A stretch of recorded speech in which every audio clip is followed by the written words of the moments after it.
ada sebuah konsensus kesepakatan, itulah yang menjadi acuan dari perusahaan-perusahaan yang membangun di Tapsel. Nah, jadi saya boleh dibilang menepis anggapan bahwa kelestarian hutan batang toru itu dikhawatirkan.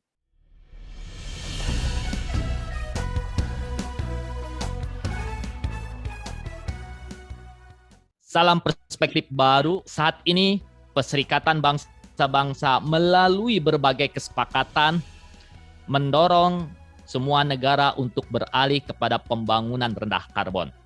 Indonesia saat ini juga telah berkomitmen untuk melakukan pembangunan rendah karbon. Salah satu wujud komitmennya adalah ikut menandatangani Perjanjian Paris atau Paris Agreement pada 2015 untuk mengurangi emisi karbon. Kunci utama keberhasilan pembangunan rendah karbon di Indonesia ada di daerah. Nah, saat ini salah satu daerah yang sedang giat melakukan pembangunan berkelanjutan adalah Kabupaten Tapanuli Selatan. Jadi hari ini kita berbincang-bincang khusus dengan Bupati Tapanuli Selatan, yaitu Bapak Haji Doli Putra Palindungan Pasaribu, Magister Manajemen. Halo Pak Bupati, dan terima kasih telah bersedia hadir wawancara khusus di Perspektif Baru. Ya, selamat sore Pak Hayat dan teman-teman sekalian, para pendengar Perspektif Wimar. Ya, Pak Bupati, untuk hari ini topik kita adalah mengenai pembangunan berkelanjutan. Nah, sebagai informasi saja, pembangunan rendah karbon merupakan platform baru terhadap pembangunan yang bertujuan mempertahankan pertumbuhan ekonomi dan sosial melalui kegiatan pembangunan rendah emisi dan meminimalkan eksploitasi sumber daya alam. Pak Bupati, saat ini Tapanuli Selatan, wilayah yang Bapak pimpin, termasuk yang sedang giat berupaya melakukan pembangunan rendah karbon. Nah, bentuk pembangunan rendah karbon yang sedang diupayakan di Tapanuli Selatan, diantaranya melalui pengelolaan gambut yang berkelanjutan dan energi terbarukan. Jadi, pertama, nih kami tertarik mengapa Anda dan aparat memiliki kepedulian terhadap pengelolaan gambut yang berkelanjutan.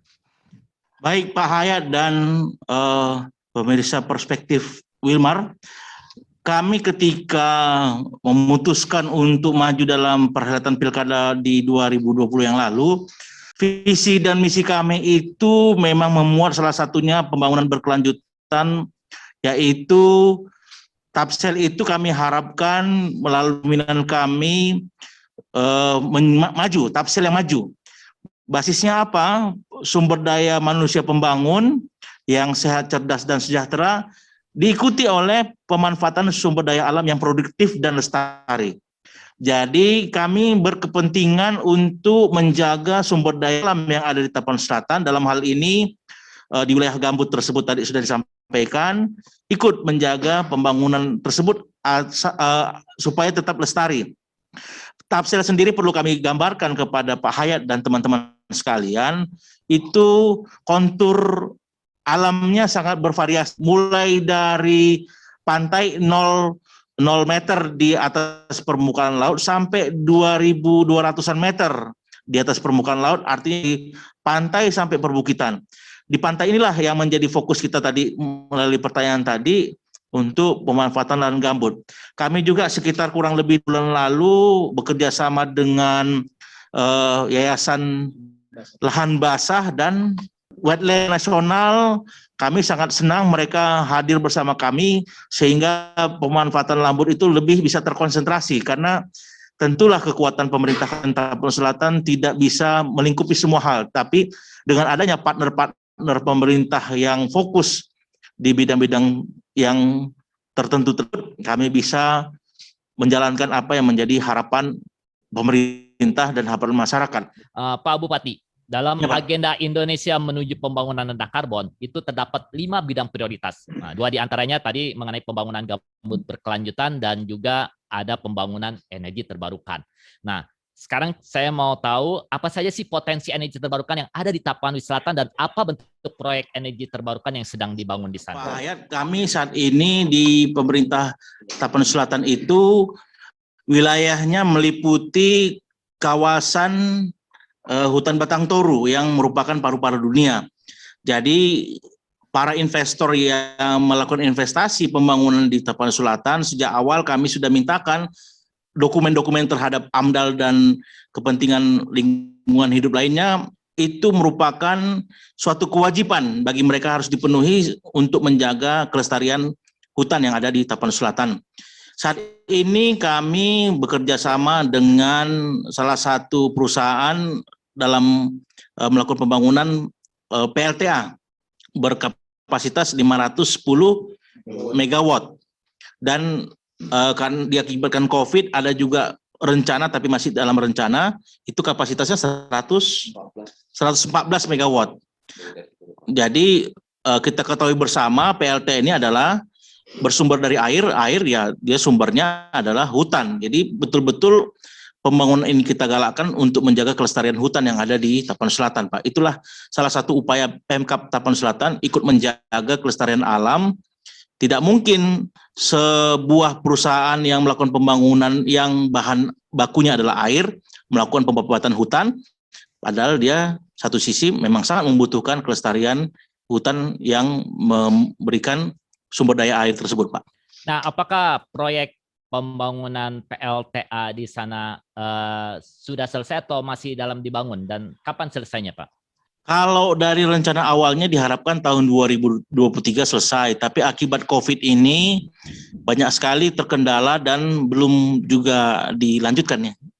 Pembangunan tersebut masih sedang merekrut kembali para pekerja yang sudah sempat dirumahkan, tentu belum sepenuhnya berjalan dengan baik. Pak Bupati, apakah di sana merasakan diuntungkan dengan adanya pembangunan energi terbarukan berupa PLTA tersebut? Saya kira sangat diuntungkan, Pak, dalam arti masyarakat secara umum bisa bekerja di sana karena memang dalam bagian kerjasama kami untuk warga lokal diprioritaskan 70% menggunakan sumber daya manusia lokal. Itu satu hal dari sisi ekonomi dan sosial masyarakat diuntungkan.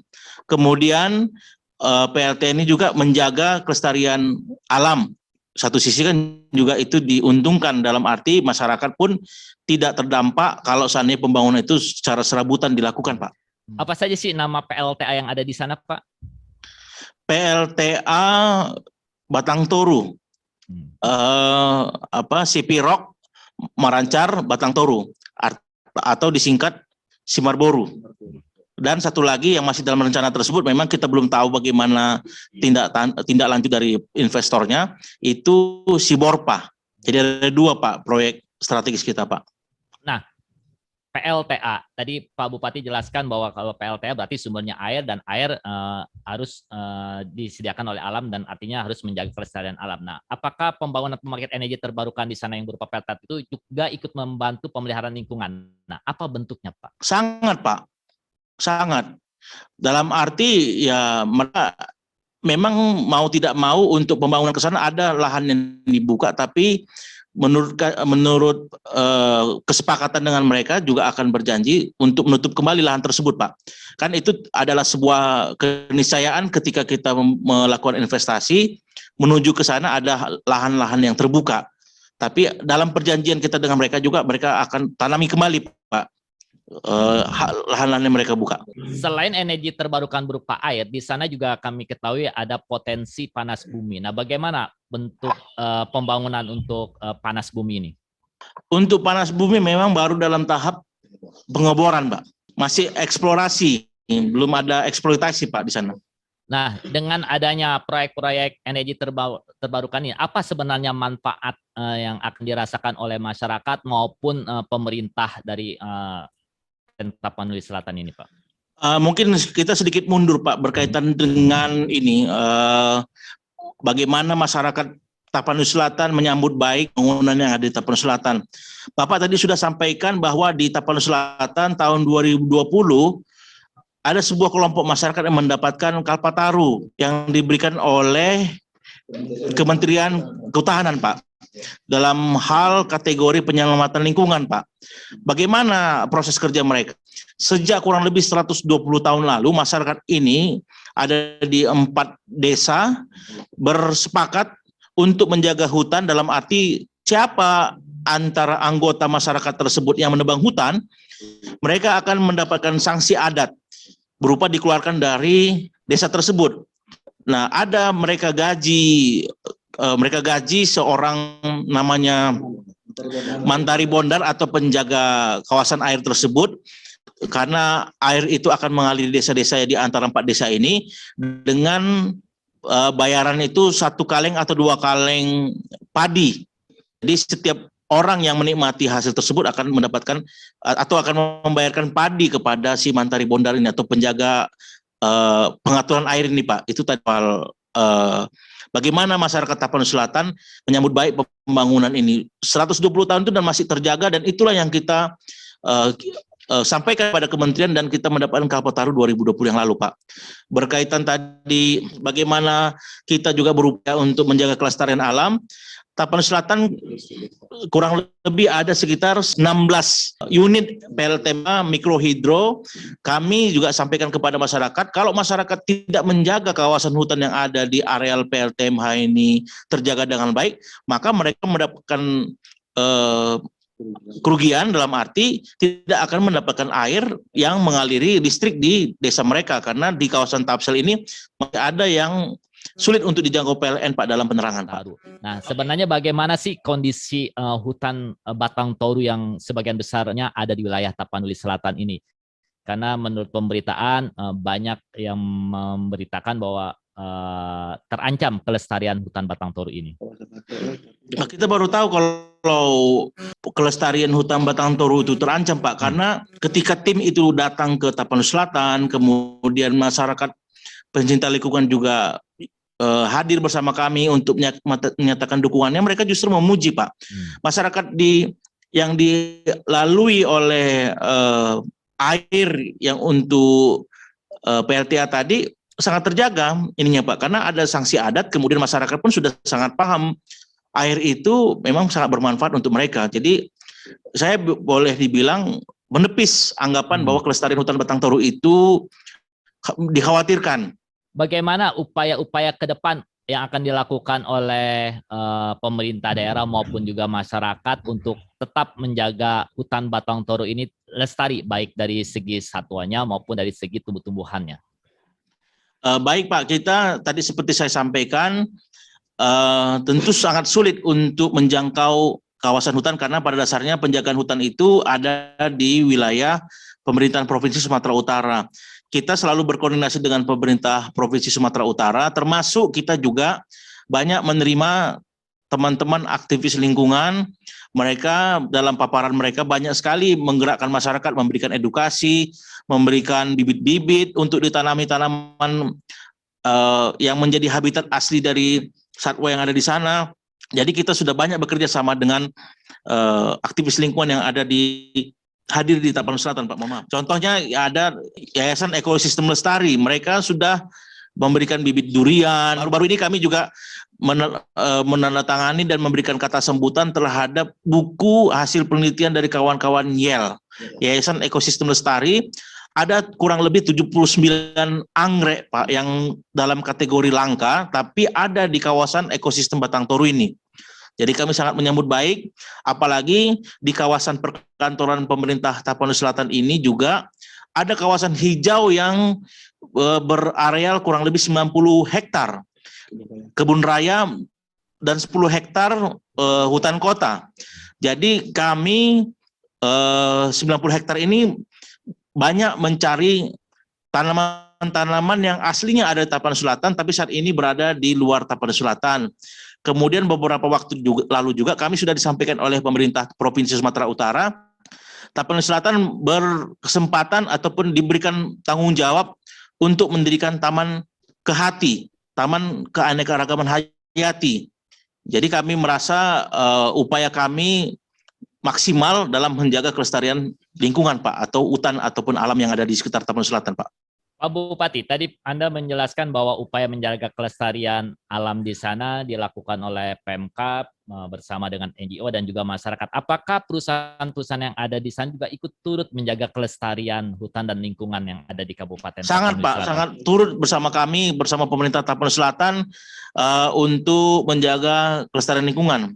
Ada beberapa perusahaan yang memang ambil bagian, termasuk tadi yang kami sampaikan hutan kota dan kebun raya itu ada perusahaan perkebunan kelapa sawit, PT ANJ, Agrosiais, itu pun juga sangat berkomitmen Pak. Kemudian Bank Sumut, bank lokal dari Sumatera Utara, kemudian PT Egincorp Resources juga sangat berkomitmen Pak dengan pembangunan ataupun kelestarian di lingkungan Tapanuli Selatan Pak.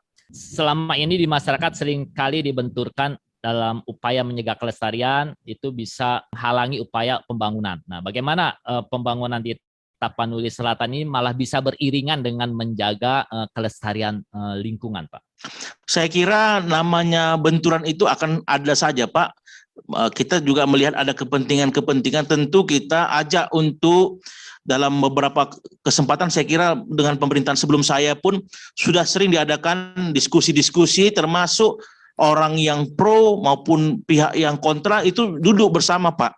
Sudah sering dilakukan oleh pemerintah Kabupaten Tapanuli Selatan untuk pertemuan tersebut. Jadi ada sebuah konsensus kesepakatan, itulah yang menjadi acuan dari perusahaan-perusahaan yang membangun di Tapsel, karena mereka sadari bahwa ada pihak-pihak yang sangat memperhatikan mereka seandainya mereka menyalahi kesepakatan yang sudah dulu sejak awal ditetapkan oleh pemerintah Kabupaten Tapanuli Selatan, pihak-pihak yang berkepentingan dan masyarakat sendiri, Pak. Nah, Pak, kalau begitu, apakah kegiatan pembangunan yang diiringi dengan menjaga kelestarian alam ini mampu meningkatkan kesejahteraan masyarakat Tapanuli Selatan? Saya kira secara umum memang mampu, Pak. Cuma kan memang ada beberapa hal atau orang-orang yang tentu saja kurang puas dengan pembangunan itu, karena mereka harapkan mungkin kepentingan mereka itu diakomodir sepenuhnya. Padahal kan juga kita ketahui perusahaan juga ada batas-batas, tapi sejauh yang kami lihat perusahaan itu sangat kooperatif dan sangat mau dan mengikuti apa yang disampaikan oleh pemerintah Kabupaten Tapanuli Selatan, Pak. Oke, Pak. Terima kasih penjelasannya jelas. Jadi sebagai penutup saya mengingatkan bahwa pembangunan berkelanjutan juga bisa meningkatkan kesejahteraan dan sambil melestarikan lingkungan. Sampai jumpa di wawancara perspektif baru berikutnya.